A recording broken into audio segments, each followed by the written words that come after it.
یہ جمعرات کی عشاء کا سوموار کو رسول اللہ کی رحلت ہوتی ہے 12 ربیع الاول سوموار کا دن، اور اس سے پہلے یہ جو جمعرات ہے یہ جمعرات کی عشاء کی نماز ہے۔ فرمایا پانی لاؤ، رسول پاک علیہ السلام نے پانی منگوایا، جیسے ہی پانی آیا وضو فرمایا، رسول اللہ پر غشی طاری ہو گئی، بے ہوش ہو گئے، افاقہ ہوا۔ تو پھر پوچھا رسول پاک علیہ السلام نے اصل الناس، کیا لوگوں نے نماز پڑھ لی؟ صحابہ نے عرض کی جو پاس بیٹھے تھے، قالوا لا یا رسول اللہ وهم ينتظرون، وہ آپ کا انتظار کر رہے ہیں، نماز نہیں پڑھی۔ رسول پاک علیہ السلام نے پھر فرمایا وضو کرواؤ، پانی لاؤ۔ امام الانبیاء فخر الانبیاء حضرت محمد رسول اللہ صلی اللہ علیہ وسلم کو دوبارہ وضو کروایا گیا، وضو کے دوران پھر غشی طاری ہوئی، پھر بے ہوش ہو۔ تیسری مرتبہ پھر پوچھا اصل الناس، کیا لوگوں نے نماز پڑھ لی؟ فرمایا یا رسول اللہ لا یا رسول اللہ، نماز نہیں۔ وهم ينتظرون، وہ آپ کا انتظار کر رہے ہیں۔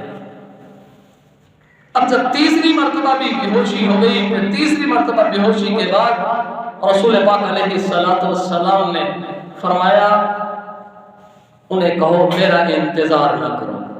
اللہ اکبر، یہ جمعرات کی عشاء کا ٹائم ہے، نماز کے لیے صحابہ مسجد میں تشریف فرما ہے، کچھ پاس بیٹھے ہوئے ہیں جو گھر والے ہیں، در والے مسجد میں ہیں، گھر والے گھر ہیں۔ پوچھا گھر والوں سے پوچھا نماز پڑھی ہے؟ فرمایا نہیں۔ فرمایا ان سے کہو میرا انتظار نہ کرو،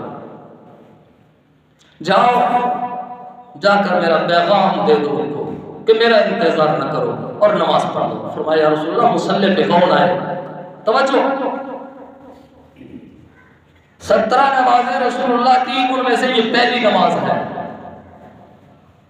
اور رسول اللہ نے یہ پہلی نماز بیماری کی حالت میں 3 مرتبہ غشی کے بعد جب یہ فرمایا کہ ان سے کہو میرا انتظار نہ کرو، نماز ادا کر لو، تو صحابہ نے پوچھا یا رسول اللہ مصلی پہ کون جائے گا؟ فرمایا عائشہ کے بابا کو کہو کہ وہ نماز کے لیے لوگوں کی امامت کروائے۔ عائشہ کے بابا کو جا کے میرا میسج دے دو، مرو ابا بکر فلیصلی بالناس،